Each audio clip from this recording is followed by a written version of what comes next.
ആഗോള സംഗമം പൊളിക്കാൻ വേണ്ടി കൊണ്ടുവന്ന അല്ലെങ്കിൽ അതിൻ്റെ പേരിൽ അവതരിച്ച ഒരാൾ പിന്നീട് വിശ്വാസക്കടത്തും സ്വർണ്ണക്കടത്തുമായി ഇപ്പോൾ പ്രതിക്കൂട്ടിൽ നിൽക്കുന്നു എന്നാണ് മനസ്സിലാക്കുന്നത്. രണ്ട് സാധ്യതകളേ ഉള്ളൂ.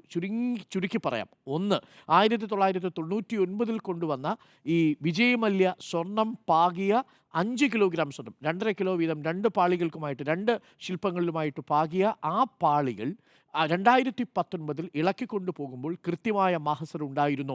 5 മഹസറുകളുണ്ട് എന്നാണ് ഞാൻ മനസ്സിലാക്കുന്നത്. ആ 5 മഹസറുകളിൽ ഏതെങ്കിലും ഒരു മഹസറിലെങ്കിലും എത്ര സ്വർണം ഉണ്ടായിരുന്നു എന്നത് വ്യക്തമാണോ? ഇനിയും പുറത്തു വന്നിട്ടില്ല ആ മഹസറിൻ്റെ കൂടുതൽ ഡീറ്റെയിൽസ്. അതുകൊണ്ട് ഞാൻ കരുതുന്നത്, ഇപ്പോൾ സെന്തിൽനാഥ് പറഞ്ഞത് ശരിയാണെങ്കിൽ 2.5 കിലോഗ്രാം വീതമുള്ള 5 കിലോഗ്രാം സ്വർണ്ണപ്പാളി ഇതിൽ ഉപയോഗിച്ചിട്ടുണ്ട്. ഇത് ശബരിമലയിലെ സ്ട്രോങ് റൂമിൽ ഉണ്ടാവണം. ശബരിമലയിലെ സ്ട്രോങ് റൂമിൽ ഉണ്ടായേ മതിയാവൂ. കാരണം അവിടെ നിന്ന് ഈ സ്വർണം മാറ്റിയതിന് ശേഷം ചെമ്പുപാളിയാണ് ചെന്നൈയിലേക്ക് കൊണ്ടുപോയിരിക്കുന്നത് എന്നാണ് രേഖകളിലുള്ളത്. അത് ദേവസ്വം ബോർഡിൻ്റെ രേഖകളിലും അങ്ങനെയാണ്, ഉണ്ണികൃഷ്ണൻ പോറ്റിയുടെ വാക്കുകളിലും അങ്ങനെയാണ്, അവിടെ കമ്പനിയുടെ വക്താവ് പറഞ്ഞിരിക്കുന്നതും അങ്ങനെ തന്നെയാണ്. കിട്ടിയിരിക്കുന്നത് ചെമ്പുപാളി മാത്രമാണ്, അതിൽ സ്വർണ്ണമില്ല.